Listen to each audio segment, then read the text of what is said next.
Now then, people, I threw myself there. Now then, people, welcome back to the Just Joe Football Show. It's time for your Premier League preview.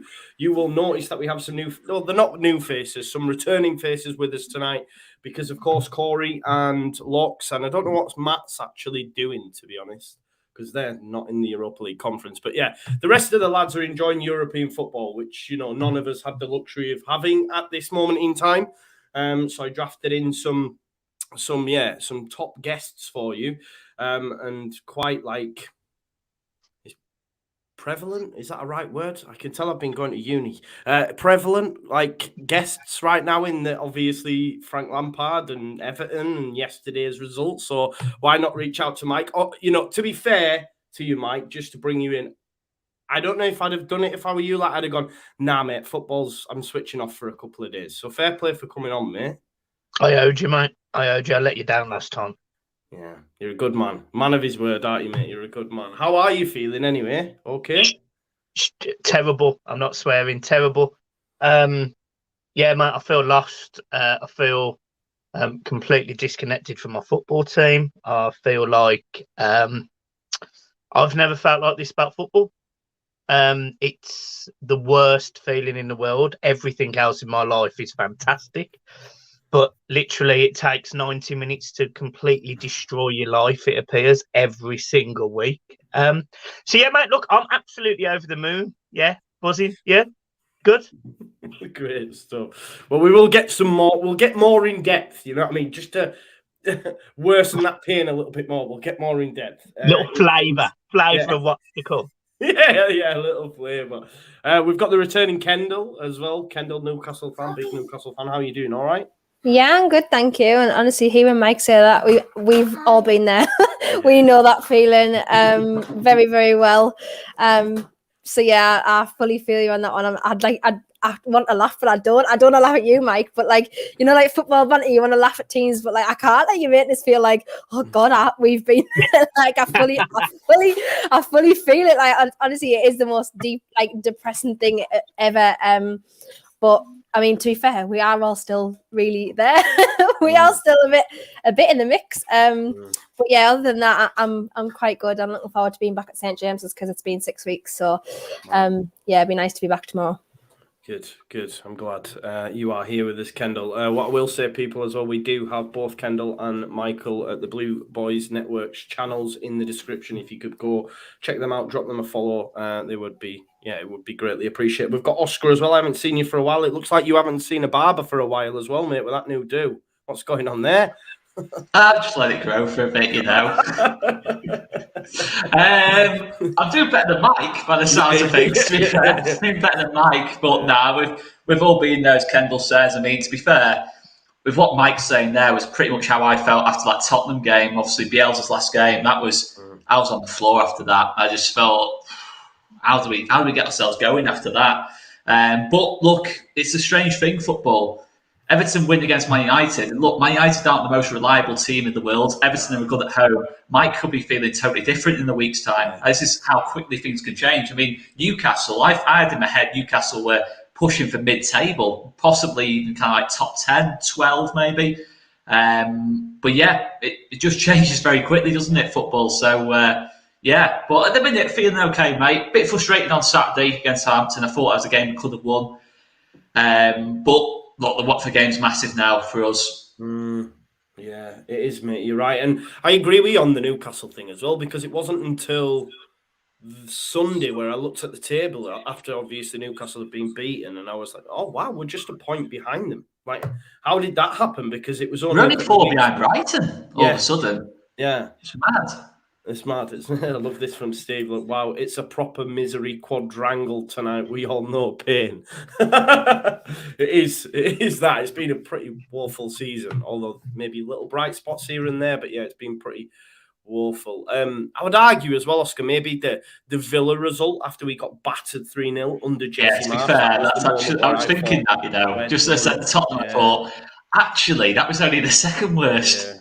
The Villa one was pretty bad, in terms of how it happened and that lot. But yeah, that's it. And then we won 2 on the bounce after that. We took 7 points from 3 since that Villa game. So things can change pretty quickly. Yeah. I agree with this off Jack. Yeah, there is. Yeah. That is how I feel. That's what I mean. Like, you want to have a joke, but like you actually can't. Like, you literally feel straight up. Honestly, you all know me. You all know you can absolutely fly at me today. It's calm. Like, look, Everton fans. Let's be honest. We've been in our ivory tower for a long time, and no disrespect, we've taken the piss out of many football teams in our time. So I'm expecting it. I'm not necessarily welcoming it, but I expect it. So if you need to give it, you give it. It's not. Look, there's no salt going to be laid from me tonight. None. I'm going to take it. Fucking give it me. Do you know what? Right, I remember I forget which game it was after, mate, and I just seen you get up after that video and says, "No, I'm not doing it anymore." I don't know who was with you. I'm not doing it anymore. It was you and John when you were saying that you weren't going to. There's no point in filming and that. It was then. Oh yeah, that was after the Wolves game. Yeah, fucking hell, that was horrible. I honestly, I could have battered him that day. I just could have battered him. I had to cut out so much of it because, like, I had a full blown row with him off camera. Really? Mm. Well, let's talk about it then, man, because obviously Leeds fans are rejoicing. The evilness in me sort of wanted you to get beat yesterday, even though it actually made Leeds United's situation a little bit worse, because it brings Burnley closer to us. But I was like, no, I just want to see Frank move. And let me just put this out there as well. This isn't about Everton. I really like Everton as a football club. They're a top football club. But I just enjoy the demise of Frank Lampard, especially when, like, we've been saying this since the Championship, and obviously he's the media darling, and what a job he's doing, Jake Humphrey and that coming out after Tuchel had won the Champions League, and he's going, let's not forget about thanking Frank, and it was like, what? Like, he left them in 9th. What are you talking about? Like, it's just all that comes along with him. And then, obviously, watching Everton, I know he came in and he got his win against Leeds United, as he always tends to do. And you're probably thinking, we do all right now. And then obviously just seeing him throw players under the bus, blame the scheduling, just everything. It's everyone else's fault except Frank Lampard's, you know what I mean? And I think as a fan watching it, I'm like, when Man United get hammered and Roy Keane's in the studio and you're like, get me to the studio now. Like, when Everton get beat, I'm like, I can't wait for Frank Lampard's post-match. Like, what's he going to say now? It's getting like that, Mike. How is it for you guys? And are you now thinking, do we push the button? Do we sack him? We've still got a chance to stay up if we do? Or what's the situation, Paul? So firstly, I get it. Like, I get this whole Frank Lampard thing because I think Frank Lampard has come across as he's quite egotistical. He's quite full of himself. And I think at times he's said that to teams. He said it to players. I know, obviously, the past with Bielsa, etc. And, I know there's a past. I remember, again, Kendall might know as well, but I seem to remember him a few years ago saying something about Newcastle, and I seem to remember him saying things about clubs like Sunderland and even Liverpool having an argument with Klopp, etc. So there's a lot of fans from other channels that do not like Frank Lampard. So firstly, you've got to accept that. It doesn't necessarily mean you all hate Everton, but you enjoy the demise of Frank, and I get that. So get it. From an Everton fan perspective, look, he came in, first game, we played Brentford in the FA Cup and we win 3-0. Literally 75 minutes in, we're all thinking Super Frankie Lampard. Of course we are, but buzzing. First win we've seen for probably 3 or 4 months. We're buzzing, we're gassed, everything's going well. I think we then play away from home. I think it might be the Newcastle game we played, and we went 1-0 up and we thought, right, we're cruising into this. The Newcastle win. They dominate the second half. They put on a really good show. Eddie Howe changes his tactics, smashes it. And when you look at the adaptability of other teams, it was abundantly obvious then that maybe Frank hasn't quite got that in his locker. Maybe it's an educational piece. Maybe it's an inexperienced piece. But when he's going up against managers who can tinker, can change things, he does tend to struggle. Sean Dyche did it last night. We go in 2-1 up. We lose the game 3-2. It's just unfortunate. Maybe that experience isn't there. So in my perspective, and I've literally just released a video, which I'm sure you will thoroughly enjoy, actually, to be fair to you. I'm not saying that I don't like Frank Lampard, and I'm not sitting in that video saying it's all on him, because Everton are a mess. There's £372 million in the red. That all happened before Frank. Rafa Benitez was appointed. We'd only won 1 in 14. That only happened. That was before Frank. But what I can say is I don't think it changes under Frank, because it hasn't changed under Frank. And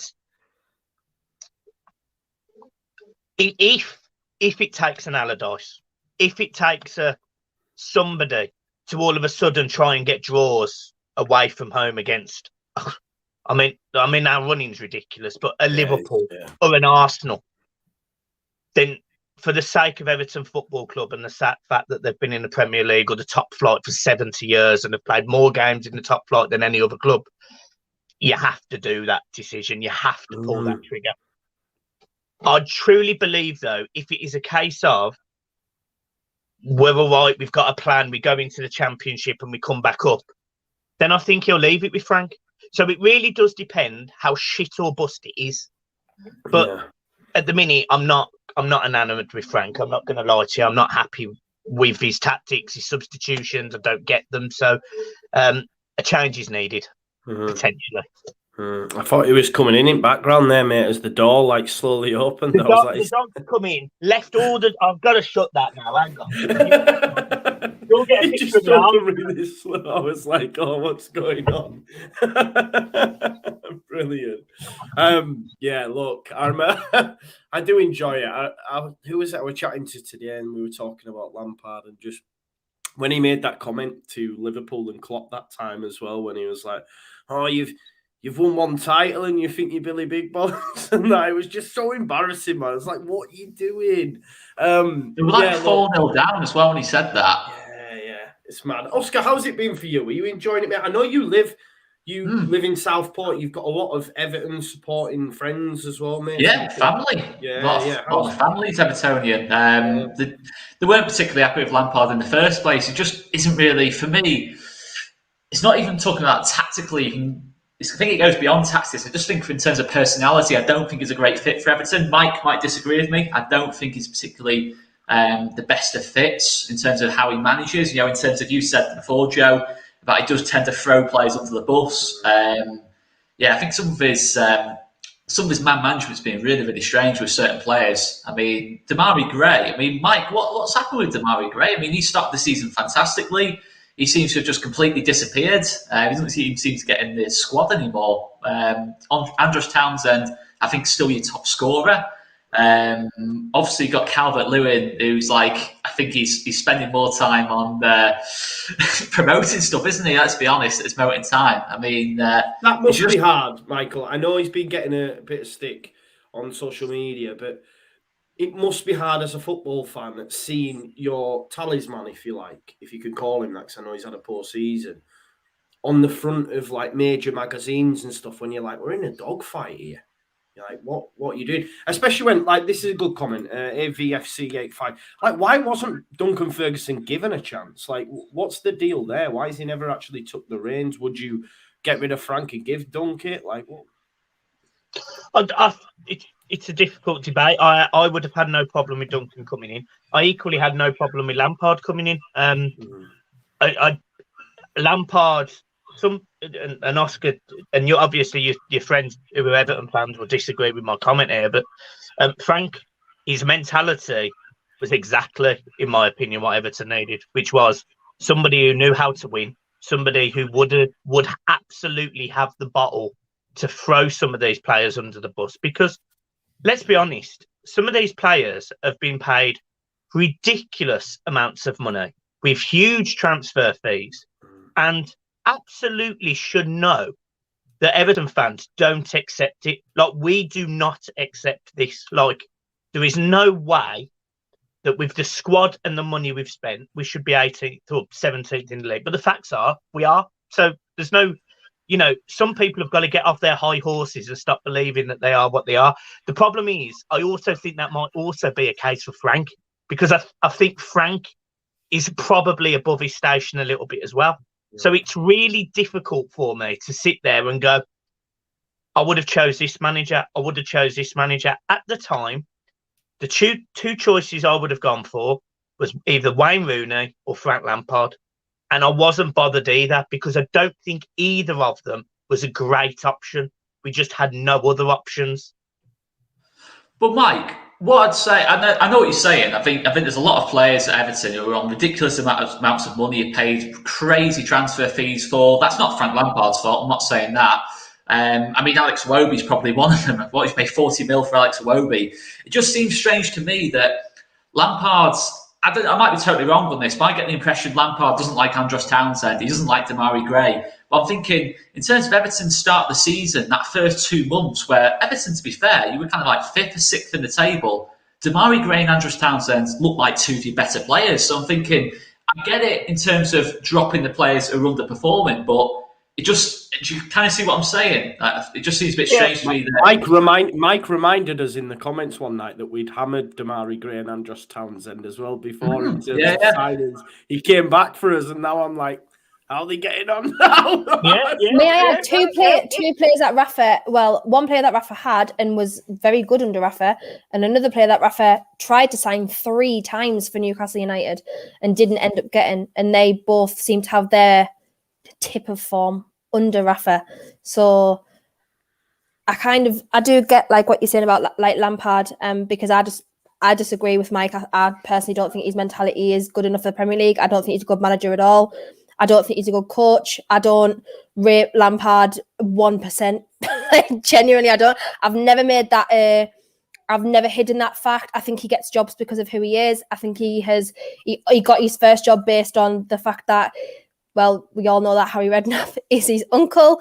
And that is basically, Harry Redknapp has quite openly said that the reason that Frank Lampard initially was offered the Derby job in the first place was because of his recommendations and his contacts.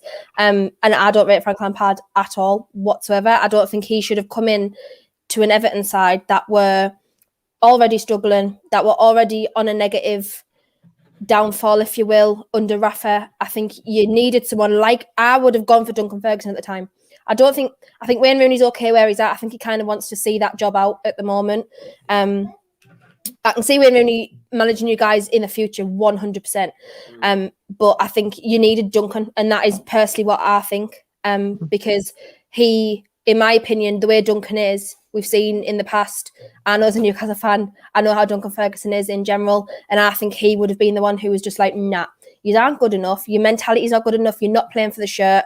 Like, basically just go away. That's what I'm trying to be like very language friendly, saying go away. And that's who I think you should have brought in over Frank Lampard, because honestly, what Frank Lampard has done in this league, in the Premier League in general, like, what has he done to equate getting the jobs that he gets?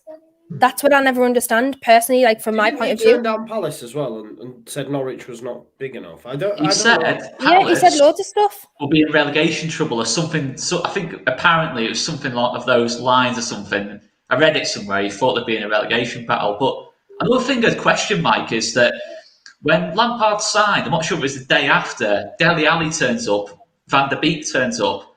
I mean, there possibly is signs. I might be wrong on that, but I know certainly members of my family, friends, and that lot have been asking why did he sign him if he doesn't know how to get the best out of him?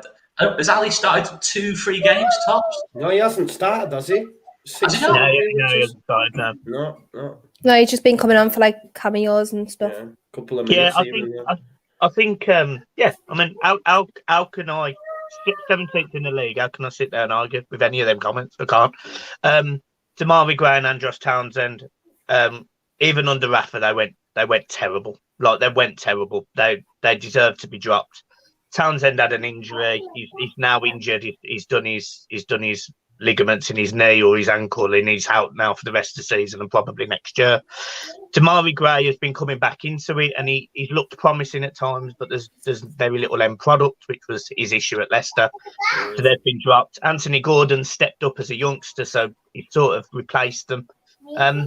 Your issue, I mean, the comment about Calvert-Lewin, it's one of them. It's a very difficult comment to make, because I respect anyone who is a who is a pioneer and is someone that is modelling in a way that he's raising people's backs. But actually, I 100% back the decisions he's making in what he's modelling and how he's modelling it. Like, of course, I'm going to back him.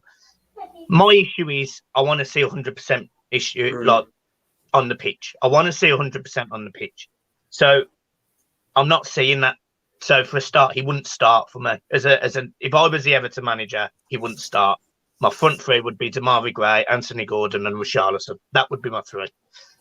It's really difficult though, because at the start of the season, before his long injury, he scored 3 and 3. Last season, he scored 20. It's almost like, how can you not try and get him to get some of these goals that potentially could keep us in the league? Yeah. We don't score a lot of goals. We don't create a lot of chances. And I think that was his idea with Dele Alli and Donny van der Beek. But they haven't worked, because another issue we had is we needed a centre-back. And when we sold one of our creative players in Luca Dean to Aston Villa, part of that deal was to bring in Anwar El Ghazi, which, let's be honest, is a shocking signing. And all of that was done before Lampard by our chairman, who is an absolute muppet. So I do feel sorry for Lampard, because he's been dealt a poor hand, but he hasn't made it easier for himself, if you get what I mean.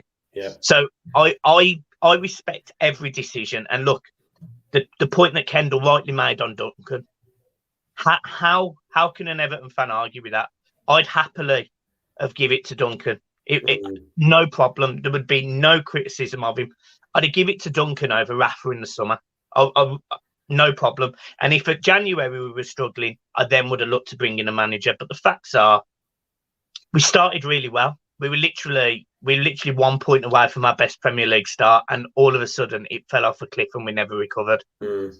We are destined for relegation. There's no way we are staying up. We are definitely, we're definitely going down. It'll be us, Watford, and Norwich.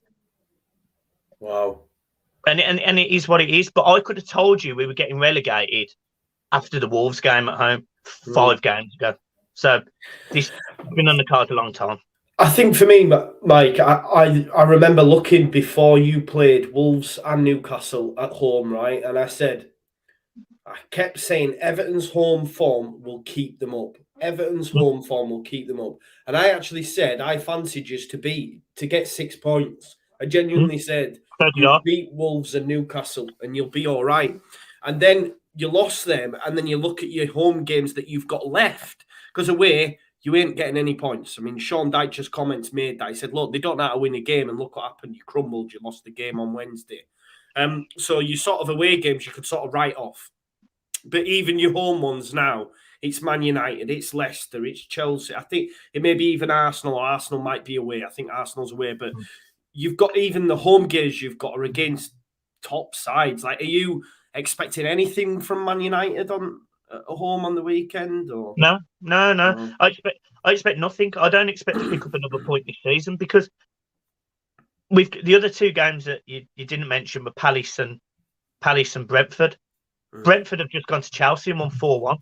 They're capable of picking up a surprise result. You lot, Leeds, you went to Wolves, picked up a surprise result, albeit maybe it was a decision, but you scored 3 goals in the second half. Everton wouldn't be capable of doing that against 10 men. Newcastle started picking up results, went on an unbelievable run, a fantastic run. Eddie Howe has done unbelievable at Newcastle. And even in January, when Newcastle bought Grimaresh and Woods and all of this, I still thought Newcastle would go down, because it was Eddie Howe and he had this good squad at Bournemouth, and, he couldn't defend. And the job he's done is sensational. He deserves all the credit in the world. He proved me wrong. Brilliant. So Everton. Imagine you could have had him. He's an Everton fan. Do you know that? I know. But I'm telling you now. I'm telling you now. Jesus couldn't get a tune out of this lot of Goodison. I'm telling you. So when I look at all of the other clubs around us, they've all got a result. Watford go away to Southampton, the team that hadn't lost at home in 12. They win. We haven't got a weird result anywhere in our locker. So we pick up maximum 3 points now until the end of the season. We are stonewall relegated. And I hate every single one of those people connecting in a blue shirt on that board in that management team. I hate them. Can I just say I don't know on what to say, Calvert-Lewin? Oscar, you. I don't know what to say there. I agree with Mike on Calvert-Lewin. I've got absolutely no problem with what Calvert-Lewin's promoting. It's the timing. It's just the timing. Yeah, I actually applaud because I think he started in the pre-season. I think, Mike, just after the Euros. I applauded that. I think we discussed it on before the whistle blows. I mean, how anyone could have an issue with anything like that, I don't know personally. But it's just the timing of it. I just think, if you're Calvert-Lewin, I'm looking at it and thinking, does this look great, me promoting stuff on Twitter when I've not scored since September or whatever it is? You mentioned timing, though, but Everton are impeccable at timing, because after we lose 3-2 to Burnley last night, and literally, I don't know a single Everton fan that wasn't ready to jump off a bridge. At about 12:30 that night, while most of us are awake because we haven't slept. Yeah, of course. Yeah. We get season ticket emails saying we're really looking forward to joining you next season. Are you for real? Like, as a football club, we are, as a group of fans, just an experiment to them dickheads.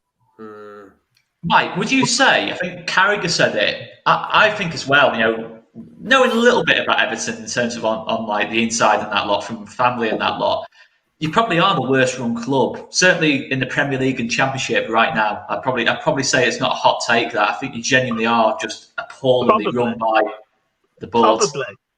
Probably. We ran like an absolute shambles. Like, you've got the profit and loss matrix for the Premier League at 105 million, and Everton are at 372, with a new stadium being built heading towards the Championship, on players on the 6th highest wage roll in the.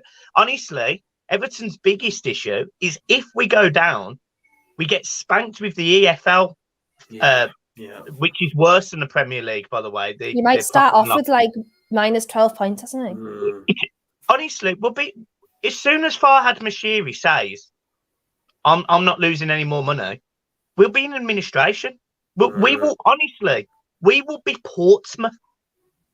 We will just sink. I genuinely didn't realise how bad it was. I think you've got away with being ran the way you have for a few years because there's been worse run clubs like us, for example, like more like outwardly worse run clubs, if that makes sense. And yous have kind of just been sailing along in the background with an owner who has just taken everybody for a ride, making horrendous decisions. And now, obviously, like a couple of the clubs that were in that position have been took over. So, like Burnley have had a recent takeover, Southampton have had a recent takeover, obviously us. So now it's like, oh, Everton. Like, what have Everton been doing this whole time? Like, I genuinely didn't realise it was that bad. Honestly, I really didn't. Farhad Mashiri has invested close to £1 billion into Everton. Wow. And he's never getting that money back. Like, we are never getting that back. So if we go into the Championship and he says, I'm not putting a single penny into this club, I'm selling it, and it goes to the first person to buy it, it'll be Mike Ashley. Our wages alone won't even be covered by the parachute payments. Like, we are so fucked that you may as well just liquidate the club. Seriously, we are finished if we get relegated. Oh, man, it's how many of these players are in contract, though? None of them out of contract or anything like that, Mike? So there is players out of contract, and obviously you sell your saleable assets. So Calvert-Lewin will probably go for, say, I don't know, 30 million, 25 million. Richarlison will go for 30, 40 million, because we won't be getting the numbers we'd like. Maybe you'd want more. But when you're in the Championship, you don't get that, do you? It's a fire sale. Jordan Pickford, England's number one. He's not going to be going down into the Championship. He's going to be moving to a Premier League club of some type, and the fee will be about 15, 20 million. Michael Keane, they're the sort of players we will be stuck with. So we're going to have a team next season. You'll be stuck with your defence, which is the worst part of it, isn't it, mate? Do you know what I mean? So we're going to be stuck with Begovic, Mikalenko. Godfrey will probably go. I think a Premier League club would take Godfrey. Yeah, so we've got Michael Keane and Mason Holgate, Seamus Coleman. Our midfield will be Tom Davies and Andre Gomez. Our attacking team will be Alex Iwobi, Damari Gray, Anthony Gordon. Damari Gray could leave. He could probably get a Premier League move. If You've not, got to Andrew keep Gordon. For me, you have to keep Gordon. Up front will be Rondon. We're never getting promoted. Never. Minus 12 points. We'll finish on 1. I'm telling you, we're knackers. We're bummed. Yeah. Anyway, it's been great. Like, it's absolutely splendid. And this is why I sat there last night, devastated. And the only way I can cheer myself up is ranting and ranting and ranting and going on about it to the point it makes me laugh. Because if you don't laugh, I would cry. And I have cried several times. And it's really pathetic of me.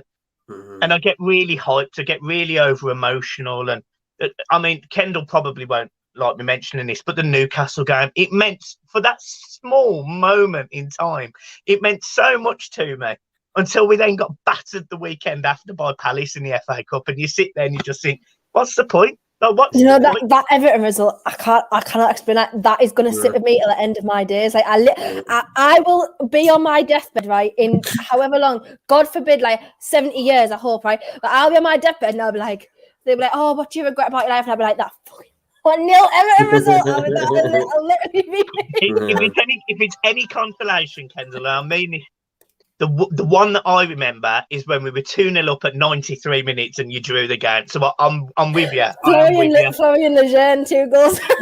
I remember that. Yes, man. Yeah, I know what you mean, though, because I seen your tweet, Kendall, actually, yesterday. Like, how did we get beat 1-0 or something? I was like, yeah, and we got beat 3-0 by them. You know, the thing is, that game, we genuinely deserved to get beat. Like, it was so bad, I cannot even explain. But that's why it'll sit with us, because I just think, like, why did we do that? Like, just seeing, like, like the capitulation now, I'm like, how were we so horrible? Like, we just only lost to Chelsea 1-0 the week before, and we played unbelievably. Like, I'll just never, honestly, look, I'm thinking about it now, I'm like, actually get wrinkles thinking about it. Like, I'm just buzzing that I think I can hear Beauty and the Beast in the background, mate, to be honest. I'm like, yeah. You can't have just had to, you can't have just had to turn it down. There goes your monetisation, that's it now, you're knackered. We just got Kendall there. Luckily, it's just like a lass singing it, so it's like in the Spanish or something. I may listen to Russian and all sorts, I don't know what she's listening to, but kids are mad. Like my son, sometimes I can turn around and be like, what's he doing? And he's got like, whatever program, Paw Patrol, but it's in German or Spanish or whatever. And you're like, what are you doing? Like, anyway, right. So you think that's it then, mate? You're destined, Mike. You are going down. There's not. Yeah. Is there any way it changes? Does a new manager maybe give you a bounce or? I genuinely think the only, and I mean, this is the slimmest of chance, is if you bring in Sam Allardyce. Yeah. And we've already played that card once before, so I would be surprised if we did it again. So yeah, and West Brom played it, remember, and nothing happened the last time, and they went down still. Yeah. Honestly, I just think I genuinely, because I spoke to Connor, and Connor was like, "We're still in this, Mike. We're still. The worst thing that could have happened last night was Burnley winning, and I know Newcastle. Well, he said we're still in it. Yeah, he said potentially you're still in it. Shock. But we're still in it as well, so I'm not saying nothing. Yeah, well, honestly, I genuinely horrible result that for us, Mike. I genuinely think, I genuinely think that some of the games, for example, Brighton have a worse running than we do. It's just had a really good start to the season, but I think Brighton will probably finish 16th. I genuinely think Leeds and Newcastle at this point are fine. I think because Leeds had that little 7 point in 3 games that's really helped. Well done. Yeah. Newcastle had that phenomenal sort of 10-12 game spell. Brilliant. Just pulled themselves out of it. Everton haven't got that in the locker. We've picked up 12 points since October the 17th, which is the worst in the top 5 divisions in the world, like La Liga, the works. So, yeah, mate, we're finished. We're liquidate. It might be what you need, though. I know that sounds like super bizarre. Like, no, like not liquidate. Like, I mean, like you might need to go down. You might need to go down. Get rid of every single crap, like all the crap board, for crap players who don't care, like over the wages. Like you might just need to like genuinely start again. But the issue with that is who's going to take him? Who's going to take Michael Keane on 70 grand a week? Andre Gomez on 120? No, not 70 grand a week. How long's Michael Keane's contract left? No, it's fine. Yeah, he signed a new deal in 2020 for another 6 years. So yeah, it's fine. Yeah. Yeah. So this is what I mean. And Everton, and I don't know. And I'm not digging out either of the clubs here, by the way, Newcastle or Leeds. But I don't know if you guys have relegation clauses in the contracts of your players. But Everton certainly did. Some do. Joe Willock is the only one that I know of that has a relegation clause in his contract. Right. You just know that Everton won't. Even Kieran Trippier doesn't have a relegation clause. No. Well, Everton, I'm pleased to say, none of their players have a relegation clause. So honestly, when we go down with that ship, we are going down to the bottom. I need Mike to, like, every bad news that goes in my life, I need Mike to narrate it. Like, just be like, I'm very pleased to say. And then just give me like the worst news ever. Yeah, wow. I mean, yeah, I don't even know if we need to talk about the way Mike's going on. I think we're sorted, aren't we? We don't need to worry about our games now. Look, the only thing that gives me great pleasure, and I love you all, you know that. Oscar, I can't say I love you because I barely know you, but I love these two for definite. And Oscar, you're not a bad lad, so I might love you in time. The only thing that gives me great comfort is the fact that we beat you both this season, and I'll live with that for the rest. I'm joking. There's my little, that little Arthur meme where he's got his hand down beside him. He's like, that's literally me every time I hear it. I just say, I love you. You know that. I love you. Mike, it gets even better as well. Liverpool could win the quadruple yet, mate. Yeah, let's not talk about Liverpool.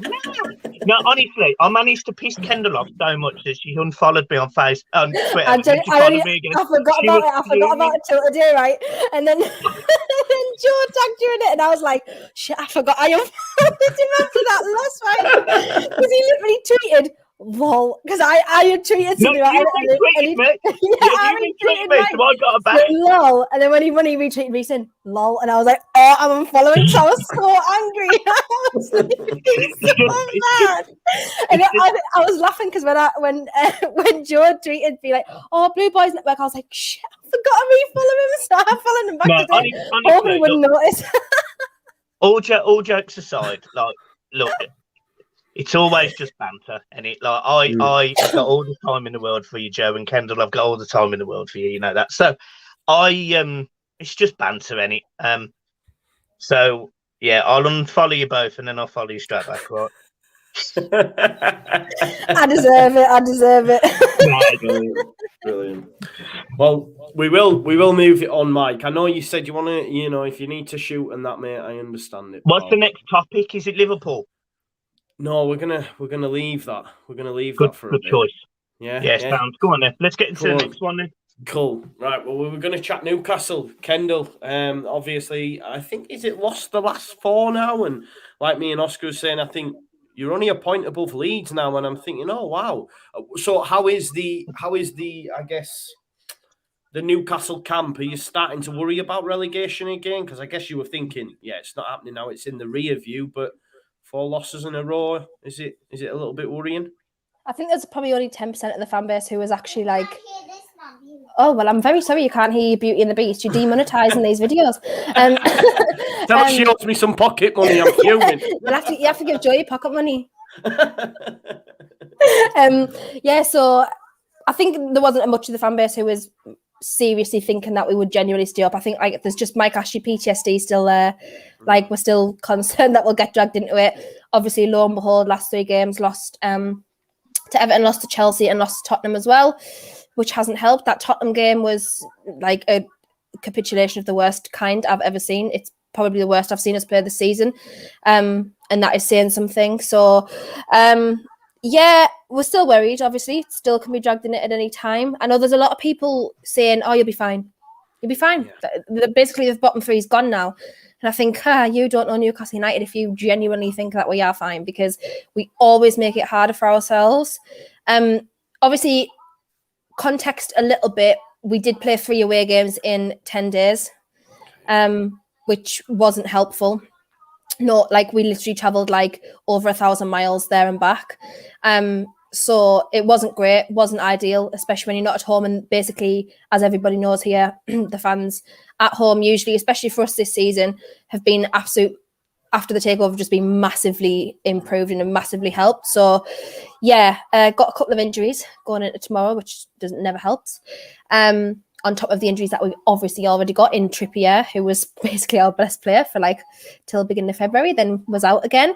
So yeah, don't think we're safe at the moment. Until we are mathematically safe, I've said I'm not even going to laugh at anybody who's getting relegated, because until we're safe, I can't even bring myself to do that, because it's actually just, that's just bad karma. You've done it for the past 40 minutes. I guarantee, I swear down, I guarantee, because the love we have, I guarantee Everton lose to Arsenal and she sends love. I guarantee it's going to be love. Guarantee. Do you know what, Mike? I'm not even going to until like you are actually relegated or we're safe. I'm not going to say anything about it, because honestly, I'm so nervous. Literally so nervous now. To be fair to Newcastle, and sorry to butt in, look, you've got 3 home games in the run. Then you've got, I think you've got a winnable away game, someone like Norwich or someone. Then you've got 3 really. You've got 3 really tough games. I think if you pick up 5 points in your next 3 games, you probably want more than that. But because the bottom 3 and Everton are so poor, yeah, I think 2 wins will do it. Yeah, you don't need a lot. So as long as you don't lose games, you'll be sound, you'll be fine. Yeah. We've actually, I'm just looking now, we've actually got 4 odd notes because Crystal Palace. Oh, yes, we've got 4 away games in a row. So we've got Wolves at home, Leicester at home, Crystal Palace at home, Norwich City on. Sorry, Norwich is away, I've lied. So we've got Crystal Palace, Leicester, and Wolves at home, and then Norwich away. So, I mean, I would say, like, and I always am. Some Leeds fans get annoyed, but I'm not worried at all. And I think if I'm a Newcastle fan, I'm not obviously, but I don't know. I think maybe one more win, Kendall, does it for you. People forget, like, I think it'll be like a very low point tally this year. Yeah, that you need. I don't think you'll need anywhere near 40 points this season, just because the bottom half has been so poor this season. But I just like watching the Tottenham game. I thought, oh God, like we're going back to horrendous old ways here. Like, what is honestly like that? Genuinely, that performance was easily a Bruce-esque performance. I've genuinely never seen anything like it. I was just sat there like, what is going on? I've never seen us play worse, like as bad as that under Eddie Howe yet. Even before Christmas, I've just not seen it, and that was what worried me, because I thought, oh God, we're really going to have to pick our heads up here, like going into this Wolves game, because like you guys, like there's been certain results in the league who have beat Wolves, despite the fact Wolves have had a decent season. Yeah. So I'm just sat there. I was just nearly did a Charlie Nicholas say, I'm just sat there thinking. So I'm just literally sat there hoping that tomorrow a home win can just, because I think you're right. I think maybe one more win will just make it a little bit easier. If we get 2 wins, I won't be worried anymore. Yeah.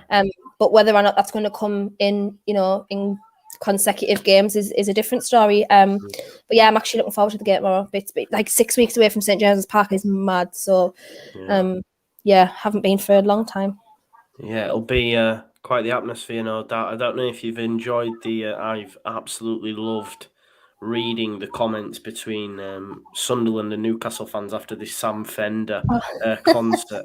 I swear to God, it was brilliant. Obviously, living in the area in Sunderland. As the thing is, going to a Sam Fender concert, he's a Geordie. He's literally was there when the takeover got announced. He was literally outside of St James's Park with his saxophonist. His saxophonist wears a long sleeve, like old mid-90s Newcastle shirt when he's every single thing that he does. Like, I don't understand how you, as a Sunderland fan, can go to a concert and moan about that. Knowing it's not like it's a secret.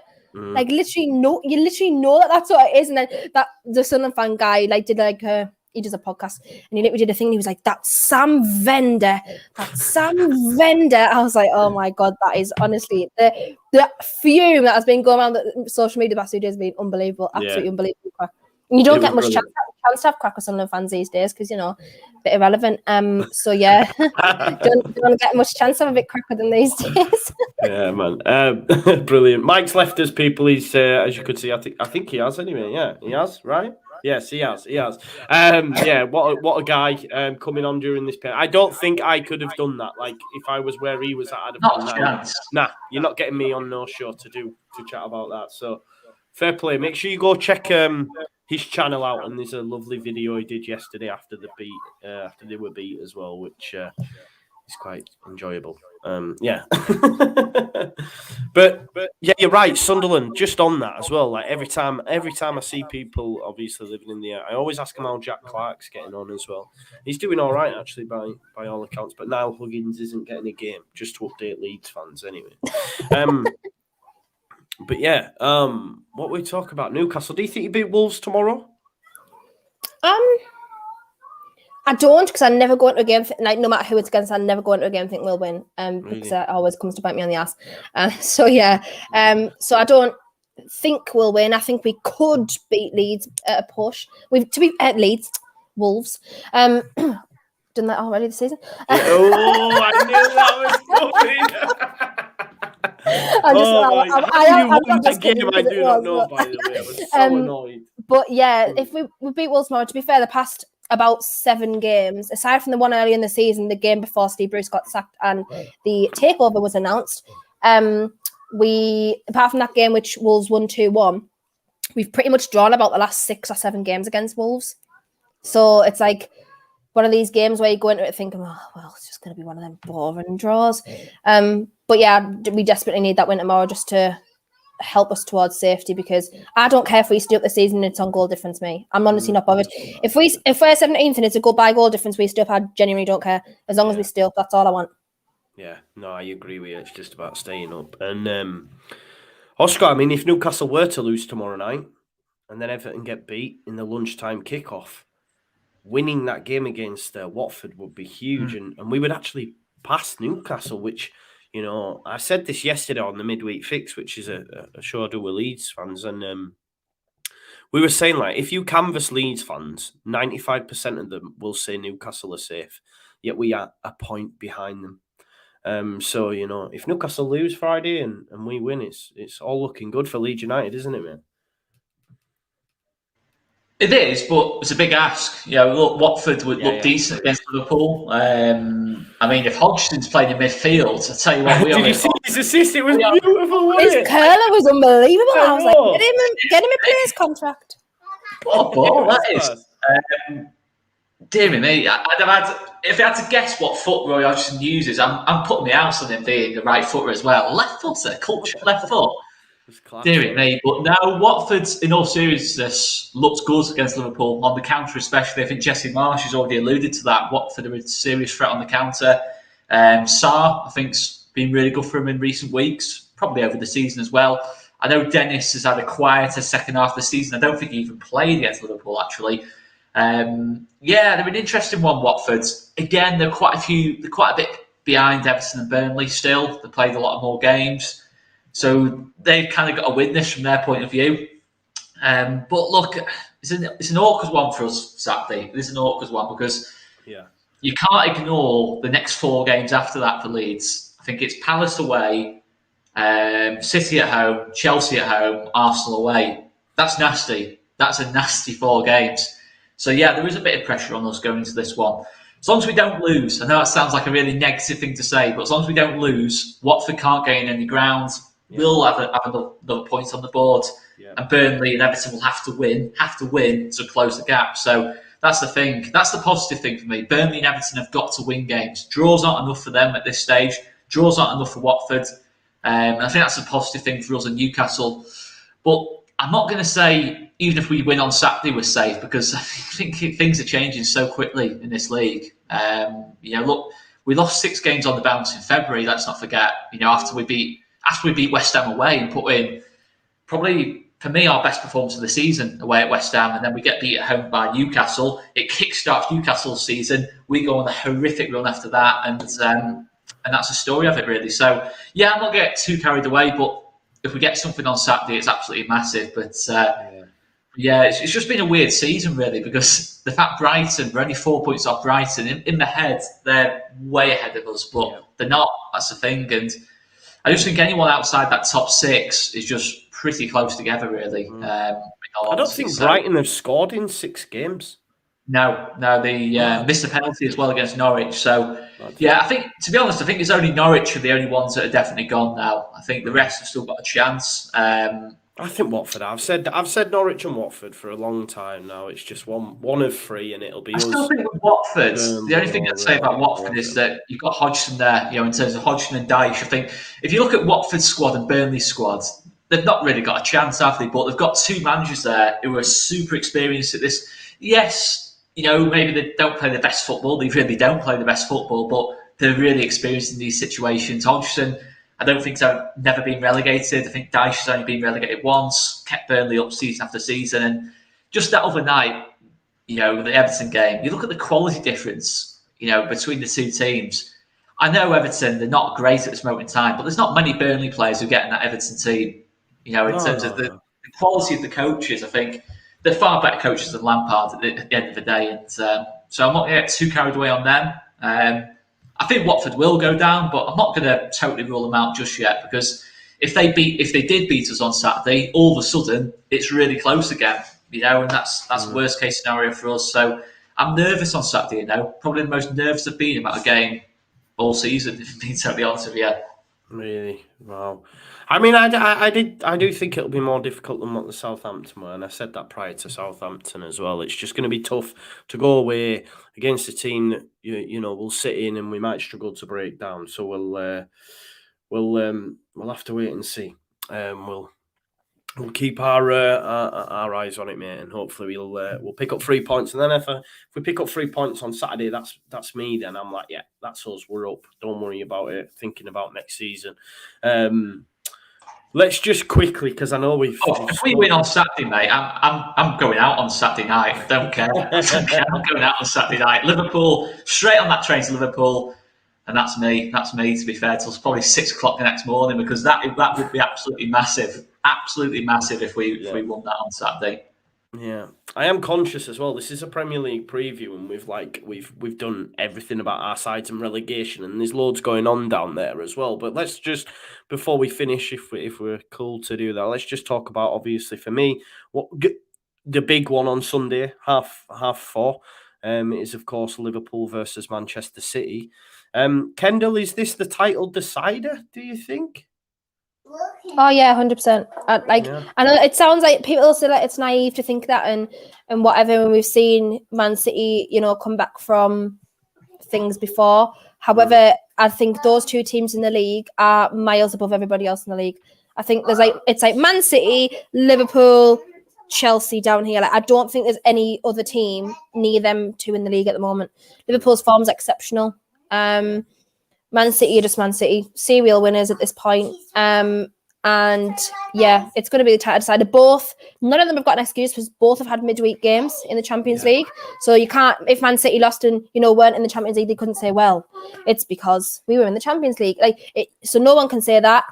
I think both teams rested some of their best players in the ties as well. So both will be fresh. I think it'll be really, really well. Normally the games that you hype up are actually crap. Yeah, exactly. But I'm really hoping, the way that they both played the season, I'm really, really hoping that it'll be an exciting game. But yeah, I think Liverpool could win. I really do. Just based on their form, based on how they're playing at the moment. I think Luis Diaz was an incredible signing. I rate him so highly. What a footballer he is. So yeah, I genuinely think that Liverpool could beat Man City at the weekend. I think the one thing we do have in our favour, Kendall, in that respect, because I do agree with you, normally, even the managers as well, it might get to 50, 60 minutes in previous early parts of the season and go, do you know what, let's just play this one out a draw kind of vibe. But I think with the stage of the season, I just think there has to be a winner in this. I feel a little bit. What about you, Oscar? What are you thinking? Because I don't see either team dropping points, bro. And if that's the case, then you can sort of concede in the title if you don't go for it. You know what I mean? If you Liverpool. The only thing is, they've both got to play a lot of football between now and the end of the season. If they are to push for the quadruple or treble or whatever it is, so there might be the odd point drops here and there, after this game. But I do think, it's an awkward one for Liverpool. I think Liverpool have got the awkward approach towards this, because if Liverpool totally open up, you've then got KDB, Bernardo Silva and that lot who can just play through you and create chances, a bit like Benfica did second half, really. So it's a hard one for Liverpool, really, how they're going to approach it. But I think on the counter, you're looking at Salah, Diaz, Jota, then you've got Firmino, Mane. Look, they've got 5 top forwards, and they can only play 3 of them at the same time. I don't think even City have got that level of depth, to be honest, because if you go outside of Sterling, Mahrez, Foden, I don't think you've got as many goals in a Grealish or Gabriel Jesus. So it's an awkward one, in that sense. But yeah, the only thing I say about that's different between this game and the game at the start of the season, the 2-2, which I thought was an amazing game, to be fair, and I totally agree. Normally these kind of games are a complete disappointment, but I've got a feeling this one might be. I think this one's going to be special, to be honest, because you got Thiago coming in. He didn't play in that game in October. James Milner played right back in that game in October as well against Foden, and Foden absolutely destroyed him. So obviously you have Trent in there as well. And obviously you've got Diaz too. So Liverpool are going to be very different to what they were at that first game, that first encounter of the season. But for City, if City lost that game on Sunday and completely blow their lead at the top of the table, lost on their own patch to Liverpool, I think that massively affects City mentally going into that cup semi-final and potentially a Champions League final. Because you saw it last season against Chelsea. I think they lost three games in 5 weeks against Chelsea. Logically, you look at it and think, if City were on it, they would absolutely have walked the park on that Champions League final. They just overforced it. And I think that could affect Pep if City did lose it. But I really don't know, mate. It is a toss of a coin. They are that good, both of these teams. This is literally... I don't think the Premier League's seeing 2 teams as good as this in terms of going head-to-head against each other. You can talk about Ferguson's Man United, Wenger's Arsenal. I think these 2 teams are different class, to be honest. Gravy. You only have to look at the points they accumulate. They never drop points. City, I think they've only drawn 2 games and lost 1. And suddenly Liverpool completely closed the gap. So, yeah, it is an awkward one. It is an awkward one for both teams, really, how they approach it. But... I'm going to back the draw, I'm going to back the draw. Really? Go on, give me a score prediction then. 1-1. Kendall, score prediction for the big one? I think there'll be a couple of goals in it. 3-2 Liverpool. Yeah, I like that as well. I've seen that from Luke Riddle. Yeah, something tells me Liverpool might just get over the line. I'd argue for the neutral as well. It'd be better because it'd just be, if City win it, then 4 points. Would it be? It'd be 4 points. Scenario of City winning for me for the title. I think the title's done if City win. So a draw or Liverpool win makes it really, really interesting. Yeah, definitely. We'll have to wait and see. And just to finish up, let's talk about just the top 4 quickly. I had so much more, but I'm conscious that we've got little ones and all that sort of stuff. Yeah, keep smiling, Mike. Keep smiling, Mike. Don't worry, we're thinking of you, mate. We're thinking of you. Make sure you follow Mike as well over on his channel, please. So we were all talking up Arsenal, rightly so, because they were doing well, and then obviously Crystal Palace and Vieira came to town, and then Spurs have just gone to next level. Harry Kane, probably best player in the league on form at the minute. They're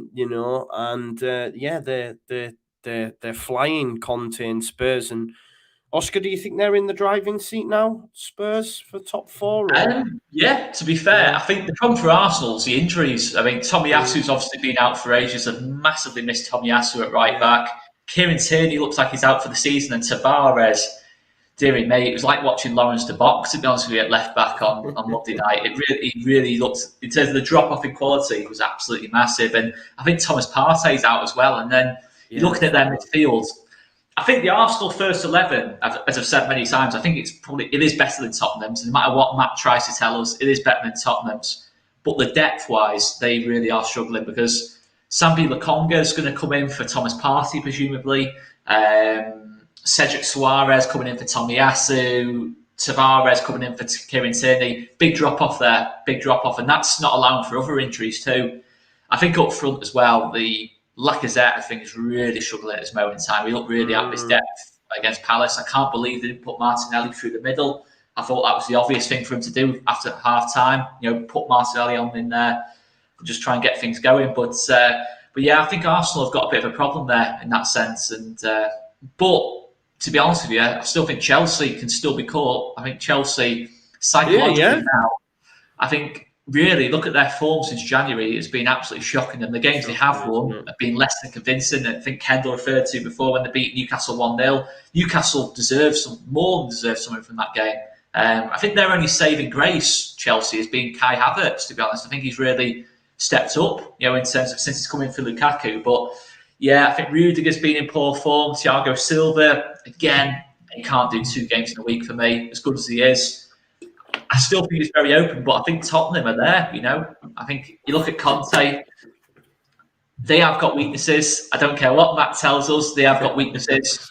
Long term, Eric Dyer, Ben Davis, Hugo Lloris is not going to be good enough to push for a title. They're going to have to upgrade in those areas. But Kulusevski, Kane, Son is one of the best front threes in the league. There's absolutely no doubt about that. Kulusevski's had a Diaz-like impact. So, yeah, I think from that point of view, those 3 plus Christian Romero has obviously been superb for him. Again, Matt, if Matt's watching this, I mentioned Christian Romero. I've always liked Christian Romero, but he's not as good as Wesley Fofana. You're not winning that one, mate. You're not winning that one. But yeah, I think you've got to look at Conte just gets the job done. Tottenham will get top 4 now for me. It's just going to be a battle between Arsenal and Chelsea because Man United are not going to be anywhere near it. They're absolutely nowhere near it. Done out here. And that's what I mean. I'm worried about them playing Everton because I'm thinking if any team will give Everton a result, it'll be Man United. But Kendall, top four shout for you. I seen you nodding your head with the Chelsea chat as well. Do you think they could drop out? At this rate, again, they just haven't been convincing at all since, like Oscar said, since very early on in the year.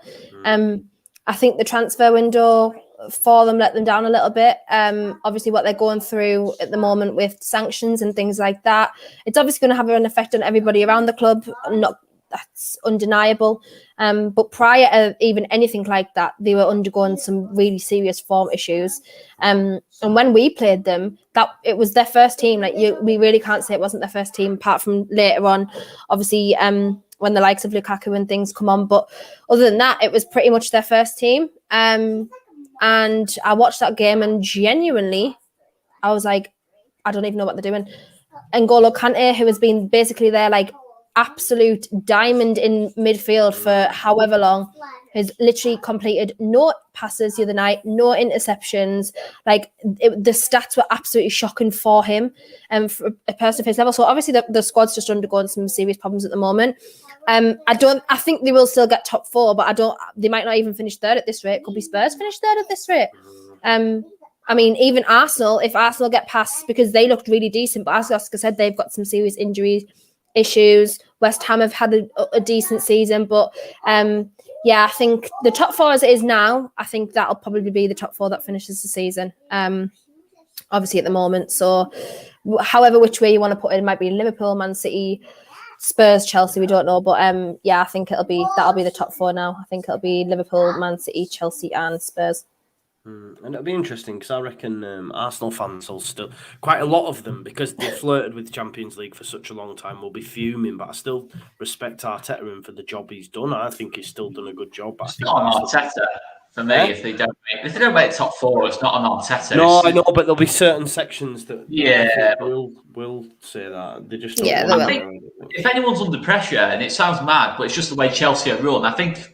It sounds crazy, this, but Tuchel probably will be under a bit of pressure because you got to think they spent 100 million on Lukaku, a couple of other signings as well. You know what Chelsea are like. Maybe less so now Abramovich is left, but it'd be interesting. If they do get new owners in, there might be owners looking at it and thinking maybe we want to go in a different direction.